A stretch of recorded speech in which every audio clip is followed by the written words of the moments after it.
काशी भैया कितना सुंदर भाव कवि लिखले हमन कि स्वार्थ के श्रृंखला में सिमट कर सभी अपने पानी का कुर्बानी कर देते हैं। पाक इंसानियत को कुचल कर क्यों पाप से निज घड़ा दुष्ट भर देते हैं। ना सहनशीलता सा कोई अस्त्र है, द्वेष निंदा सर के जो कर दे कलम। और ना सहनशीलता सा कोई अस्त्र है, द्वेष निंदा के सर को जो कर दे कलम। और भाव मिला हाय हाय कि गर्व गरिमा से होता ज्ञान का विलय, माया संसार में जानी मिथ्या भरम। एक गजल आप लोग पाएंगे कि अरे या खुदा, बात है रामार्थ लेकिन मिलत जुलत, कि या खुदा तू बड़ा ही मेहरबान है। अरे खुदा तू बड़ा ही मेहरबान है। अरे खुदा तू बड़ा ही मेहरबान है। वाह कलन की पटक देव पेटवा फाट जाएगी। तो कहत में शर्म नाइल तेना अपन दहिया। खुदा तू बड़ा ही मददगार है और सबकी बिगड़ी बनाना तेरा काम है। अरे खुदा तू बड़ा ही मददगार है, सबकी बिगड़ी बनाना तेरा काम है। अरे खुदा तू बड़ा ही मददगार है। लेकिन गनवा को बतिया कभी लिखलन लाख लाख रुपए की बात है। क्या क्या लिखे हैं कि लर लल लिखल यह बात कि अरे मारना तुम किसी को अगर मारना चाहते। काशी भैया कितनी सुंदर बात हो कि अगर किसी को तुम मारना चाहते हो तो तान सेन मतिन कोई का कत्ल मत करा, तलवार मत चलावा। केकर कत्ल कराओ कि अरे तुम किसी को अगर मारना चाहते तो निज अहंकार का वीर कर दो कत्ल। तुम किसी को अगर मारना चाहते, तुम किसी को अगर मारना चाहते, निज अहंकार का वीर कर दो कत्ल। तुम किसी को अगर मारना चाहते। तो ये से एक मजा और मिली काशी भैया। कवन मजा मिली कि तुम किसी को अगर मारना चाहते, निज अहंकार का वीर कर दो कत्ल। तो ये से मजा का मिली कि ना मिलेगी सजा फिर मजा ही मजा। खुद को बदलो जमाना जाए बदल, ना मिलेगी सजा फिर मजा ही मजा। ना मिलेगी सजा, खुद को बदलो जमाना जाएगा बदल। खुद को बदलो जमाना जाए बदल, ना मिलेगी सजा फिर मजा ही मजा। ए भैया अब यहीं से आप स्टोरी पैदा गाने का। काशी भैया कलन की गाजीपुर में जब घटना घटल रहल, गोली चलत रहल, तो हम आई दोनों जाने गईली जा। इनकर बात तो एकदम में झूठ हो। तो झूठ का जवाब यह होला कि बात ठीक है, हम मान लेली तोहर बात के। तो ये भैया अब जब झूठा बोले के तो सुना झूठ, हमारे झूठ ढेर थोड़ा बोल पे झूठ। तो पुरस्कार बा ये देखा बंसी मिस्त्री ग्राम। ए भैया अब देखा आई सुना गाने का स्टोरी बाका कि अरे मद मस्त जवानी में हो जाता है के बेटा जो कि अरे मधुमस्त जवानी में हो जाता है गरूर, लेकिन घमंड एक दिन होता सभी का चूर। और धीरे धीरे बजावा ताकि हम मौज ले जाओ, सवेरे का पढ़ते के मौज ले बता। सुना कि अरे मधुमस्त जवानी में हो जाता है गरूर, लेकिन घमंड एक दिन होता सभी का चूर। ये तो काशी भैया बता गेलन कि घमंड न करे चाहिए। तानसेन और बैजू बावरा के लड़ाई देखबा कैला कि तानसेन के घमंड चूर हो गल। तो तनी हाई सुना क्या हुआ कि अरे जमो कर चीटी की पांख देती मौत का संदेश, और बाली का बल यजमाने एक दिन चला लंकेश। रावण के घमंड हो गल कि हमारे समान कोई बड़ा नहीं हो दुनिया के अंदर, कोई महान नहीं है दुनिया के अंदर। एक दिन दस्कंधर अपने महल से निकलता है बाली का बल आजमाने के लिए, लेकिन हुआ क्या कि वह डाल सका धूल ना बाली की आंख में, बाली दबाया उसको 6 महीना कांख में। जब गईलन तो बाली धई के दबाए लहलन, यही में दबाए लगलन कांखे लगलन कांखे। जैसे देखो देखो देखो जब दुनिया बोलत हो तो ये कांकत हम का हो कहे कागत वार बोला है तो मर्द मतीन सीना फुला के हंस के बोला, आंख मुना जाती है। अब पटके आवत हो बेचन के, हाँ तोर मतीन 10 गो लड़कियन के जोर कराइला नेतुआ बड़ी कपाल लैला हमार पेट फाड़े थे। सुना कि अरे वह डाल सका धूल ना बाली की आंख में, बाली दबाया उसको 6 महीना काख में। मौका मिला कलर ठीक कर ले मौका मिला पर आया रावण लंका नगर में, मौका मिला पर आया रावण लंका नगर में। पूछी है मंदोदर किसी को जीते समर में, कौनो तरह मौका मिला कखिया से निकल के 6 महीना के बाद रावण भागत भागत भागत भागत भाग गईलन। कहाँ भाग गईलन? लंका में अपने दुल्हन मंदोदरी के पास गईलन। और जब इनका दुल्हन देखलन मंदोदरी खड़ा आजा अला, लेकिन 6 महीना रहला कहाँ, कोई के मार और के आवत हवा। जैसे काशी भैया अगर यहाँ से जहन घर है तो भौजी पूछी कह रे का कैला जीत उत क्या बतवा कि हार और क्या बतवा, तो ये कहिया कि आ का करी हो तो बेच दिया ले जाके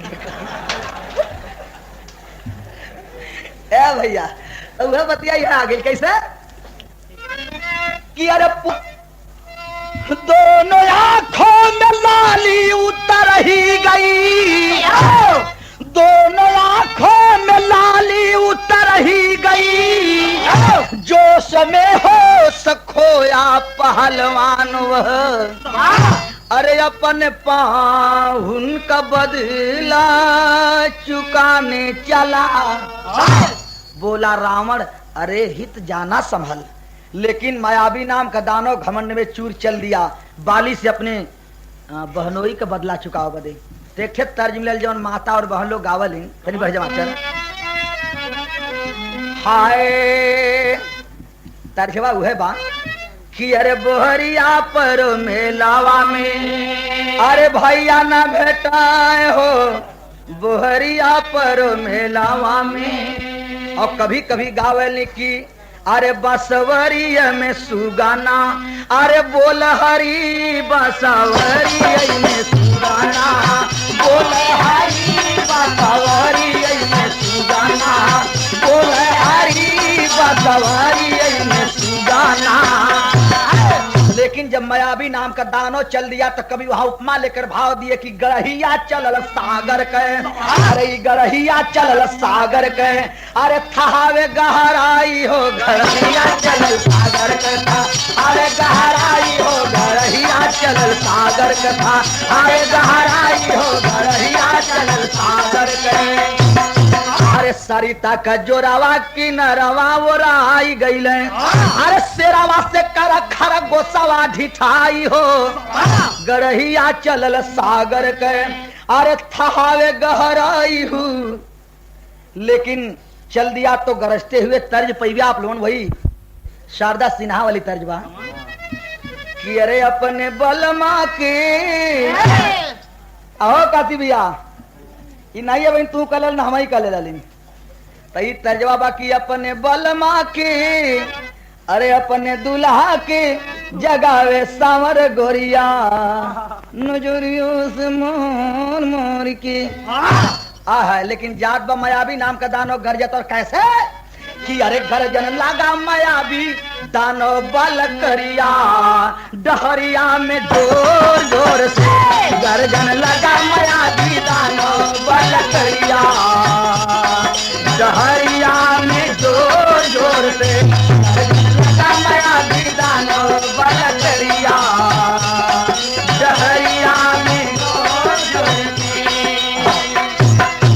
किसकिंधा पर्वत पर आया वह दानो बलदाई। अरे किसकिंधा पर्वत पर आया वह दानो बलदाई।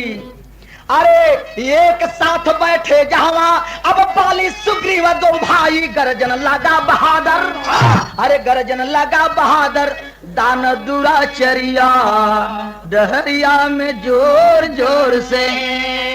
जहां बाली और सुग्रीव दोनों भाई किष्किंधा पर्वत पर बैठे थे, ललकारते हुए जब वो पहुंच गया उनके सामने और वो मायावी नाम का दानो लगा ललकारने, तो कवि जी टेरी दिए कि वो ललकार कैसे रहा है कि अरे समर में लड़ने वाला ना कोई हो, भल जाए गरण बीच मार हार कैसे लिखाएगा। बाली और सुग्रीव दोनों भाई खदेड़ लिए मायावी दानों को, वो चला पड़ा है। और जब चलल पड़ा है तो पीछा कर लिए दोनों भाई। हुआ क्या कि क्रोध में पीछा किए दोनों भाई, डर से वो दानो चला तब पराई, जोर जाहिर जेकर संसार हार कैसे लिखाएगा। आगे आगे मायावी दानो भागता हुआ जा रहा है, पीछे से ललकारते हुए बाली और सुग्रीव दोनों भाई चले जा रहे हैं। तब तर्जबा की अरे कचौड़ी गली सुन कैला बालमा, अब मिर्जापुर कैला गुलजार हो। लेकिन भाव कभी दिए कि अरे जोरावा बेकार होई बबुआ, अरे शेरावा से लड़ी का सियार हो, जोरावा बेकार होई बबुआ,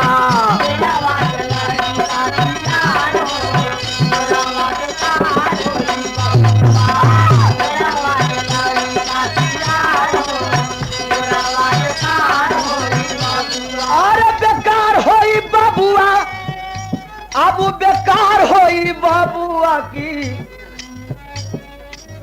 जोरावा बेकार होई बबुआ, शेरावा से लड़ी का सियार हो, जोरावा बेकार होई बबुआ,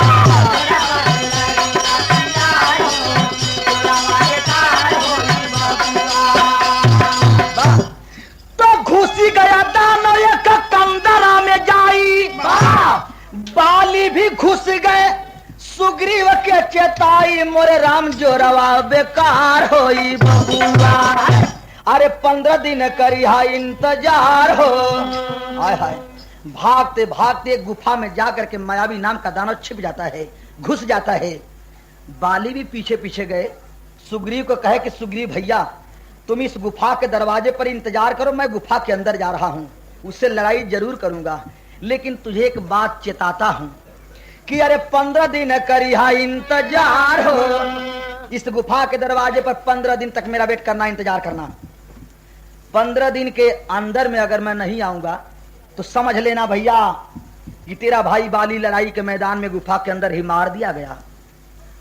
तो 15 दिन तक बाली का इंतजार कर रहे हैं सुग्रीव दरवाजे के गेट पर, गुफा के गेट पर, और बाली अंदर चले गए। लेकिन 15 दिन के बाद धीरे धीरे इंतजार करते करते सुग्रीव 1 महीना तक इंतजार किए, लेकिन गुफा के बाहर बाली नहीं आए। तब सुग्रीव सोच लिए कि इसका मतलब कि मेरा भाई बाली जो है 15 दिन कह करके गए, लेकिन 1 महीना हो गया, अब उस लड़ाई में मार दिए गए। तो सुग्रीव एक ठे काम कैलन कि एक बहुत भारी चट्टान उठा करके गुफा के दरवाजे पर रख देलन। वो गुफा का दरवाजा बंद कर दिए चट्टान से, और बंद करके और रोते हुए आंसू बहाते हुए कहाँ गए? बाली के धर्म पत्नी तारा के यहाँ लंका में। और जाके का कहें किष्किंधा पर, हाँ जाकर कहते क्या हैं कि तारा के सामनावा अरे कहेला सुगारीवा जाई अरे कैसे बधाई हम सबुरावाए भाभी जी भैला सपनावा लड़ैया में भैया मोर अरे तोहरा धोवैल से नुरावाए भाभी 15 दिन कही के गईल एक माह जोहली रहिया में अरे तब ना लौकैल चेहरावाए भाभी जी मंत्री कहे तारा से सुग्रीवा के बनावा राजा अरे होई हा गरीबी में गुजारावाए भाभी जी आय हाय अपने पति का मरण सुनती है तारा छाती पीट पीट करके लगी रोने और सभी लोग मिलकर के सुग्रीव को राजा बना दिए यानी किष्किंधा का राजा सुग्रीव को मिल गया छोटा भाई सुग्रीव राजा बनकर सिंहासन पर बैठ गए तब बात बड़ी अनमोल मिलल कौन चीज तनिक बढ़िया मास्टर आए अरे राजा बन सुग्रीव किए तब नाज ताज सिर बांधल बा अरे राजा बन सुग्रीव किए तब नाज ताज सिर बांधल बा और किष्किंधा पर गूंजन लगी आवाज ताज सिर बांधल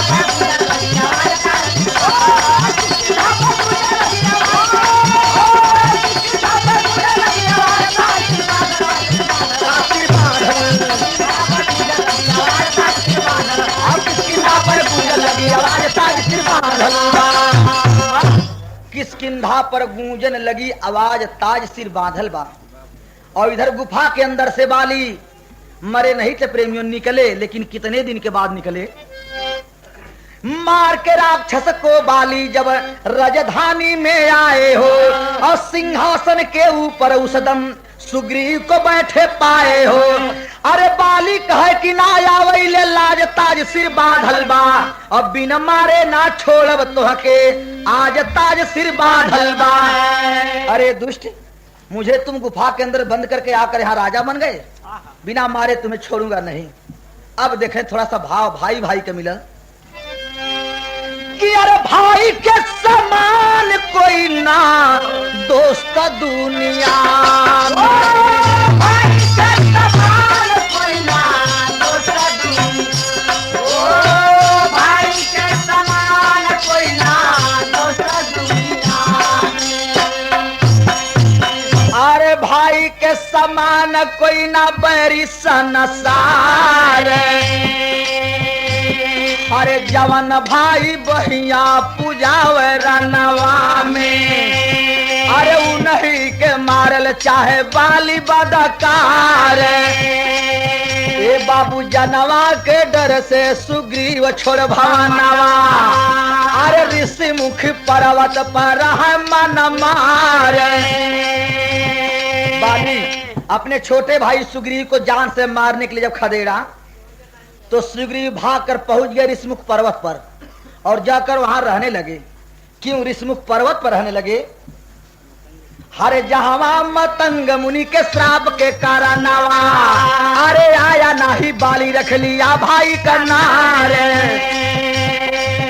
सुग्रीव भाग करके ऋषमुख पर्वत पर इसलिए गए कि मतंग मुनि के श्राप के डर से बाली उस पर्वत पर नहीं गया वो श्राप क्या दिए थे मतंग मुनि ऋषमुख पर्वत पर कि अरे कुटिया अरे जहां मतंग मुनि के पावन कुटिया पर अरे जहां मतंग मुनि के पावन कुटिया पर अरे लाश दुंदुब दानव की रखा था बाली मार अरे लाश दुंदुब दानव की रखा था बाली मार अरे श्राप दिए मुनिवर बाली के तही छनवा अरे यही बाए पर्वत पर जल के हो जाइबा खंगार एक बार बाली इतना अत्याचारी था कि एक बार बाली मतंग मुनि के कुटिया पर उसी ऋषमुख पर्वत पर उनकी कुटिया थी दुंदुभ दानव को मार करके उसकी लाश उसी कुटिया में रखा था जब देखे मतंग मुनि गुस्से में श्राप दे दिए कि बाली अब फिर इस ऋषमुख पर्वत अगर कभी भी आओगे तो जल करके राख बन जाओगे इसी डर से सुग्रीव को ये बतिया मालूम थी।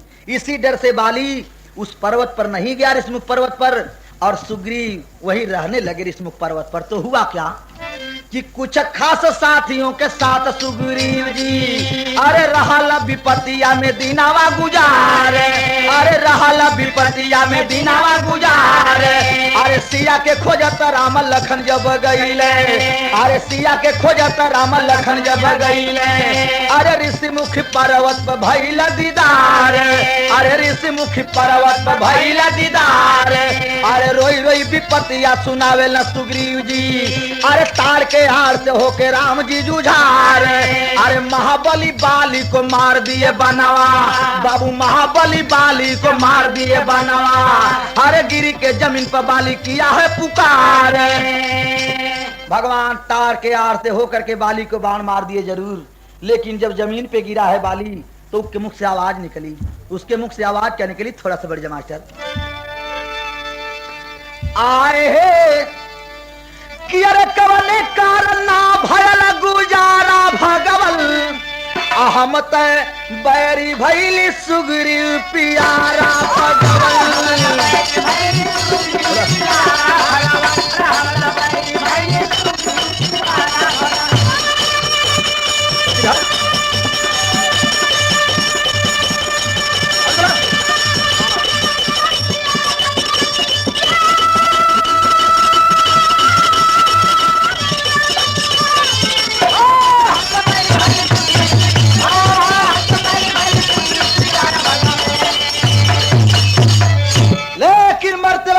एक बात कहा भगवान से कि अरे दिलावा में भगवान एक चिंता मोरे भारी, और धोखावा कमार कैला हो के धर्मधारी।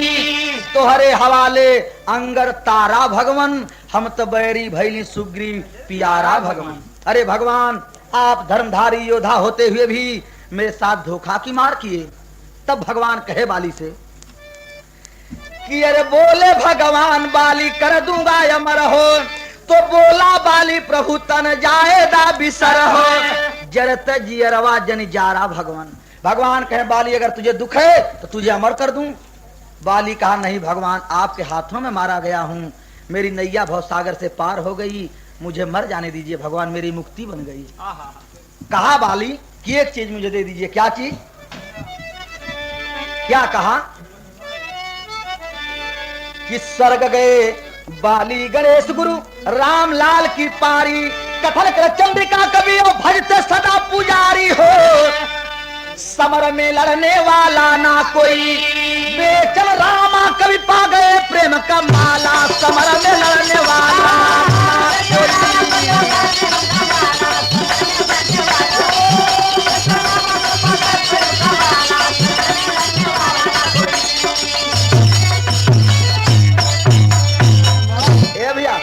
देखा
प्रेम क्या है, प्यार क्या है, 4 लाइन में भाव है कि कोई प्रीत का रूप ईश्वर बताया, कोई प्यार अंधा जहां में बताया, कोई प्यार को कह दिया है कसौटी कोटि कोई प्यार संघर्ष है कह दिखाया।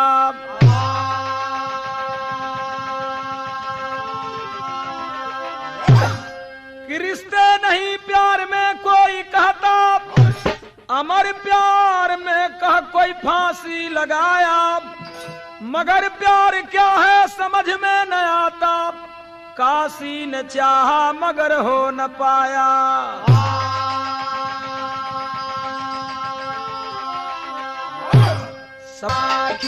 माता की प्रीति ममता, बहना की प्रीति राखी। कहाँ का कहानी बाम? अरे गुलाबी जयपुर की दिलचस्प ये कहानी है। रंगीली महफिल की अभी भरी राजधानी है। करते थे बाला सिंह ट्रांसपोर्ट का धंधा, पैसा है जिनके पास में हो जाते हैं अंधा।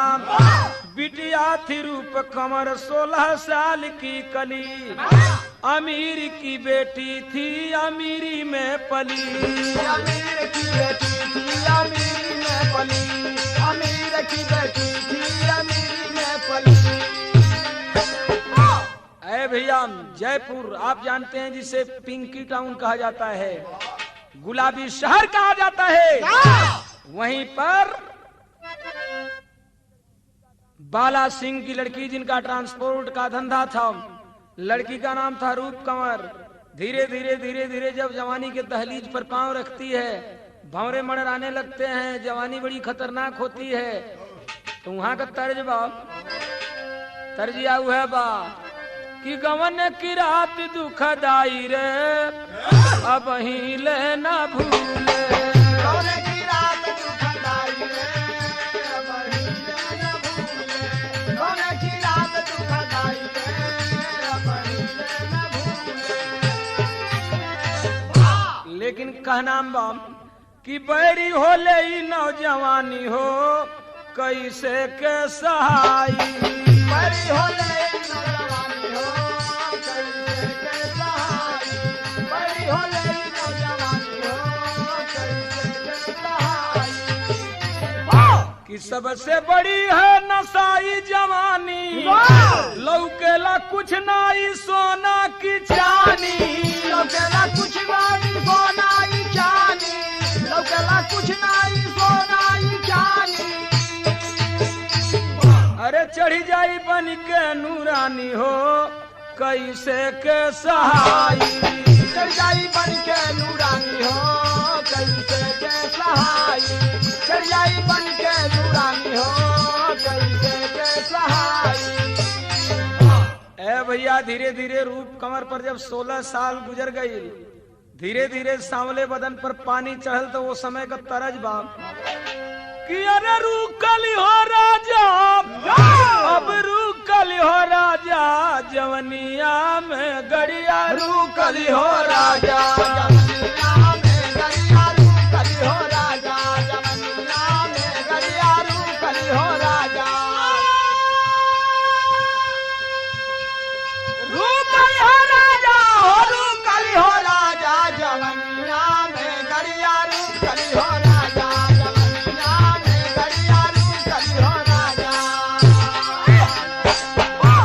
लेकिन भावा कि अरे अपन बजा करके पायल हो गोरी, जवनिया में कैली घायल हो गोरी। जवनिया में कैली घायल हो गोरी, जवनिया में कैली घायल हो गोरी। अरे रूप कंवर जब होई गईली सयानी, बाला सिंह के नहीं नीक लागे दाना पानी। बाला सिंह के नहीं नीक लागे दाना पानी, बाला सिंह के नहीं नीक लागे दाना पानी। अरे बिटिया से हो गईल कायल हो गोरी, जवनिया में कैलू घायल हो गोरी। जवनिया में कैलू घायल हो गोरी, जवनिया में कैलू घायल हो गोरी। बड़ी नटखट स्वभाव की थी, उसके अंतरात्मा की बात में और उसके चाल चलन में बड़ा अंतर था। लोगों के देखने में नटखट, पर अंदर आत्मा की बड़ी शुद्ध थी वह लड़की रूप कंवर। धीरे धीरे जब सयानी हो गई, बाला सिंह को चिंता हो गई। बेटी की चिंता तब बाप को होती है जब लड़की जवान हो जाया करती है।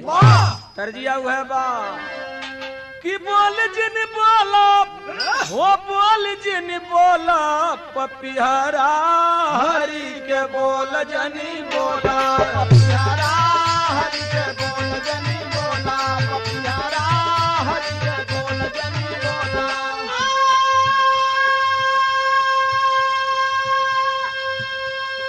बोल जनी बोला, बोल जनी बोला, पपिहरा हरि के बोल जनी बोला, पपिहरा हरि के बोल जनी बोला। अरे भैया भाव बा कि अरे आज बाबू के हो, आज बाबू के फिकरिया घेरे लगल बाबू के, फिकरिया घेरे लगल बाबू के, फिकरिया घेरे लगल बाबू के। अरे माल सिंह बाबू के तिलक चढ़ाए, धूमधाम से साथी शादी रचाए, धूमधाम से साथ शादी रचाए, धूमधाम से साथ शादी रचाए। अरे आज बाबू के हो, आज बाबू के भंवरिया घेरे लगल बाबू के, भंवरिया घेरे लगल बाबू के, भंवरिया घेरे लगल बाबू के। आज बिटिया का शादी माल सिंह से जाके कैलन। धीरे धीरे अग्नि के समक्ष में रूप कंवर या माल सिंह का शादी हो गई। आज जब शादी हो गई वे विदाई होए लगल, त लड़किन के विदाई होला वो समय गांव में मौत की नियर वातावरण छा जाला। वो समय का भाव बात तर्जबा कि अपने बलमुआ का चोरी गोरी मांगे घुना घुनावा, अपने बलमुआ का चोरी गोरी मांगे घुना घुनावा, अपने बलमुआ का चोरी गोरी मांगे घुना घुनावा। यही तर्ज के हमारे हारमोनिया मास्टर की जिला में गावेली कि सतुआ बिना तरसे, सतुआ बिना तरसे, बलम सतुआ बिना तरसे, का होई पूरी मिठाई बलम सतुआ बिना तरसे, का होई पूरी मिठाई बलम सतुआ बिना तरसे, का होई पूरी मिठाई बलम सतुआ बिना तरसे।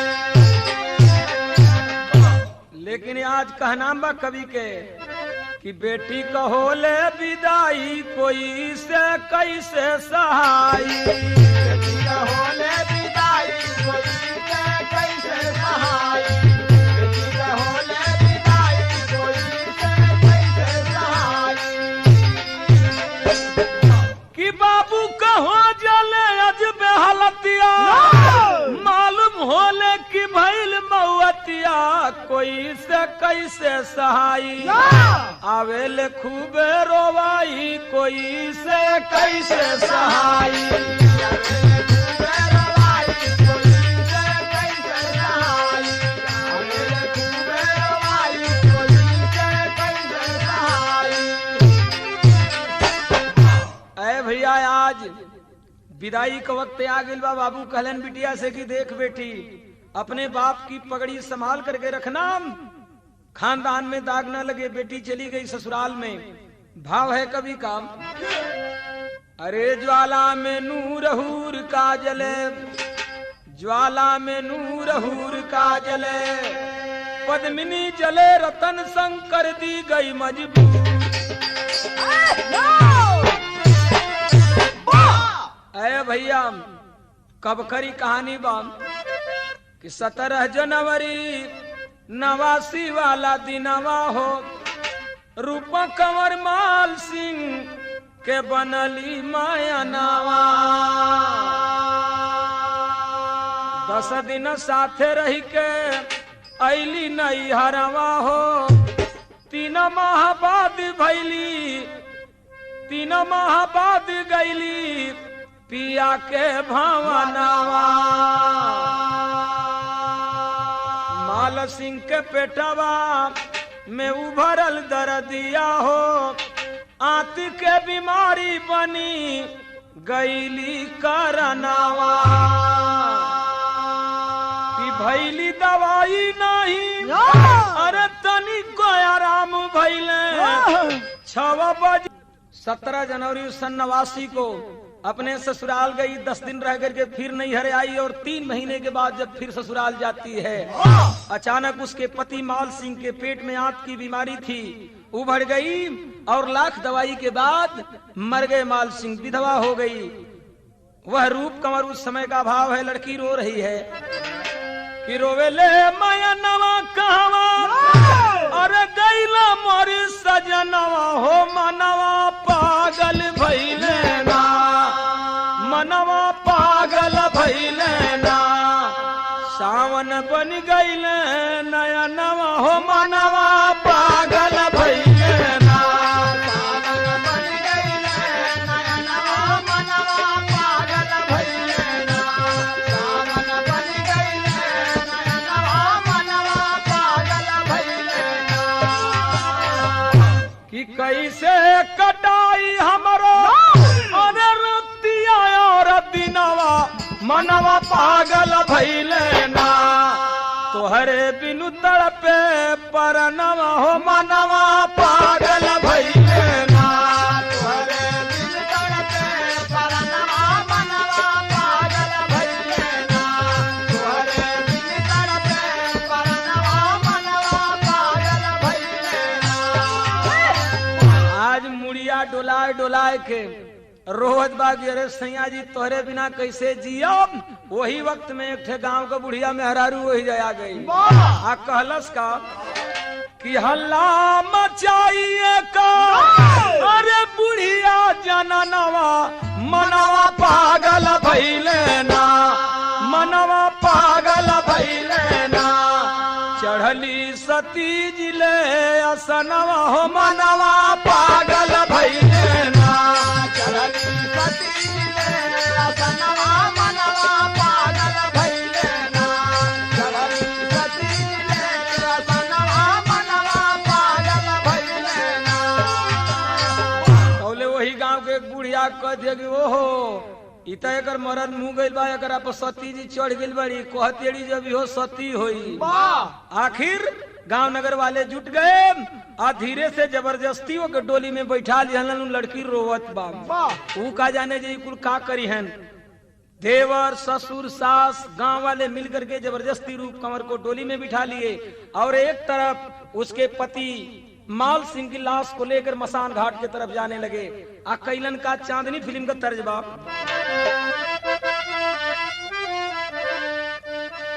वह तर्जबा कि मैं ससुराल नहीं जाऊंगी, डोली रख दो कहां, मैं ससुराल नहीं जाऊंगी, डोली रख दो कहां, मैं ससुराल नहीं जाऊंगी, डोली रख दो कहां।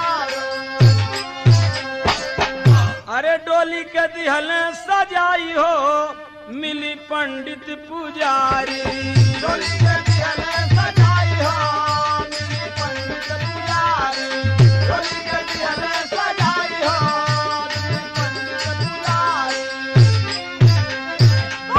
चलल कहाँ रवा उठाई हो। अरे भैया जबरदस्ती डोली जमन बा डोली लेकर के और हर पति का अर्थी लेकर के पहुंच गए मसान घाट पर।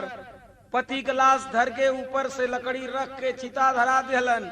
अब जबरदस्ती वो लड़की के चाहत हुआ जे पकड़ के एकरा पर सती जी चढ़ गई। सती जी होकवे के कहत बा ले जा करके चहलन की वहीं पर बैठा दें। वो समय का भाव बा कि संग में ही हो जर के राखी हो जाए।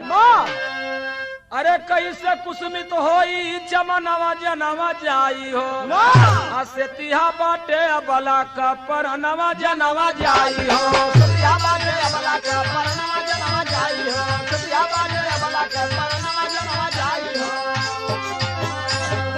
अरोवेले बेचारी त कहलन पगलाइल बा, अब बात कुछ बोले कहे देवी चढ़ी के आइल बा।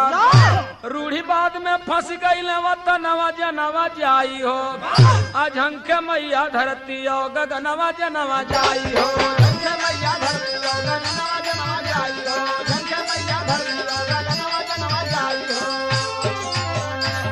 जब वो लड़की रोवे लगे दुख में, तो कहाँ सब की अगर मरद मर गई पगला गई बे, और कुछ बात कहे तो कहाँ सब की सती जी अगर कपार पर चढ़ के बोलत है।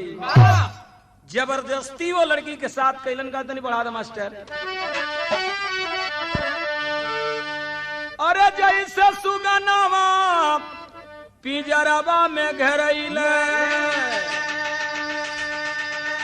मलाह की जलिया में मछरिया फांसी जाया। अरे ऐसे रूपा कुंवर आज डोली में घेरैली, अब दीवाराला के लोगवा पकड़ी लिहल जाया। उसकी ससुराल का नाम था दीवाराला। गांव के तमाम लोग जाकर के जबरदस्ती उसकी बाह को पकड़ लेते हैं। अरे दीवाराला के लोगवा पकड़ी लिहल जाया।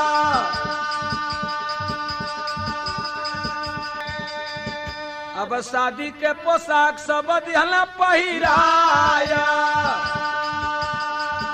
अब कोई नहीं दुख दर्द बला का जाने, अब वही श्मशानवा पर है घिसिराया। अरे देवर पुष्पिंद्र आग चिता में लगवले, दुल्हन के देलन सब चिता में बैठाया। अरे 2.5 घंटे में जल कर राख हो गईली। अब सुन के हिंदुस्तानी रहे हंसिया बहाया। जबरदस्ती उसके घर वाले भी गांव वालों के साथ में मिल करके जबरदस्ती पकड़ करके चिता पर बैठा दिए। आग लग गई, जलने लगी उधर उधर। अगर भागना भी चाहती है जबरदस्ती दोनों तरफ से उसी में ठेल करके रखे हैं। 2.5 घंटे के बाद अपने पति के साथ रूप कंवर भी जल करके राख में बदल गई। जब अखबार में हिंदुस्तान के लोग सुने, रोते रह गए कि यह क्या सतीत्व है और यह क्या रूढ़िवादी प्रथा है। भाव कवि ने दिया है कि मिटा रहे अरमाया बला की क्या समाज की रीत यही, चुनरी पहनाया जिसको तू दे कफन जलावो नीति यही।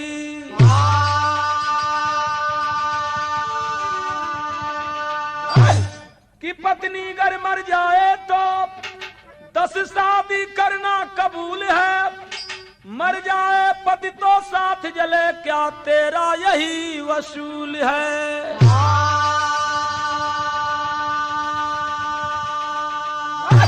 ऐ समाज के ठेकेदारों सोचो होश में आ जाओ, क्या नारी का अस्तित्व नहीं मुझको भी थोड़ा बतलाओ।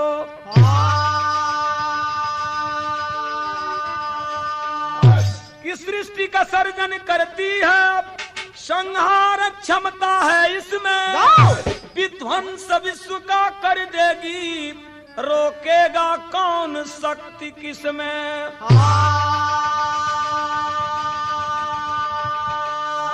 अगर औरत बगावत में आ जाएगी समाज के ठेकेदारों तो बचना मुश्किल हो जाएगा। क्या नहीं अबला कर सके, औरत चाहे हर कुछ कर सकती है, ज्वाला प्रचंड फैला सकती है, छोटी सी चिंगारी भी। इसलिए का नाम है अरे पानी चुनरी ज्वाला तन पे धारी दुलही, अरे चलली नैहर से दोबारा ससुरारी दुलही। दोबारा ससुरारी दुलही, चली नैहर से दोबारा ससुरारी दुलही। कि कफन कंवर की बनी चुंदरी हंस के लोग जलाते, डरते नहीं पाप से पापी जरा नहीं शर्माते, माई बाबू कही के चिता में चिघारी दुलही। माई बाबू कही के चिता में चिघारी दुलही, माई बाबू कही के चिता में चिघारी दुलही। चिघारी दुलही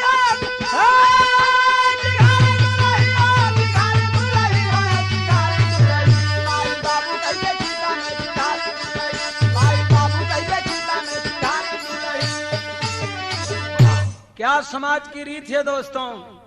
कि जबरदस्ती आज जला दी गई। अगर मर्द की औरत मर जाए 20 शादी कर सकता है, लेकिन क्या औरत का एक मर्द मर गया तो क्या दूसरे पुरुष से शादी नहीं कर सकती है? इसके लिए अधिकार होना चाहिए। क्या कर रहे हैं कि कफन कमर की बनी चुंदरी हंस के लोग जलाते, डरते नहीं पाप से पापी जरा नहीं शर्माते, बाबू माई कही के चिता में चिघारी दुल्ही। ऐसी खबर जब इस हिंदुस्तान में फैली, लोग जो है आंसू बहाने लगे, रूढ़वादियों पर तरस खाने लगे, तमाम तरह की प्रचंड कथाएं चली कि इसको अदालत में मुकदमा पेश करके गांव वालों को नेस्तनाबूद किया जाए, ताकि इस तरह की प्रथा न चले फिर देश में कि मर्द मर जाए तो मेहरारूओं के जीते जरा दिया जाए। कि हलचल मची देश के अंदर सभी लोग चिल्लाते, हलचल मची देश के अंदर सभी लोग चिल्लाते, रूप कंवर के सती कांड की गाथा सभी सुनाते, जली के चेतना समाज में उभार।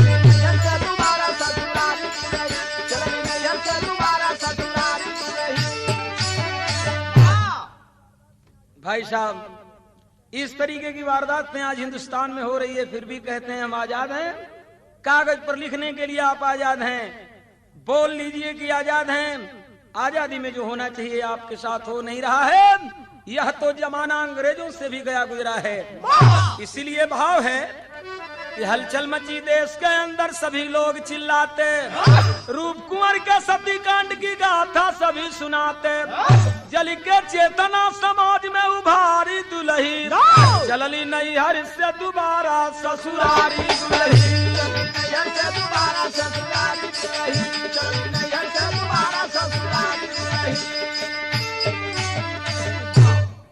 तो इस देश के, इस वतन के लोगों से कहनाम है कि कुसुम पराग गुरु जद्दू देऊ बदलो बुरा समाज, कुसुम पराग गुरु जद्दू देऊ बदलो बुरा समाज, कभी भोला बाला काशी तब बदलो बुरा समाज, ज्वाला में नूर हूर का जले, ज्वाला में नूर हूर का जले, काशी हृदय नारायण हो गए मजबूर, ज्वाला में नूर हूर का जले।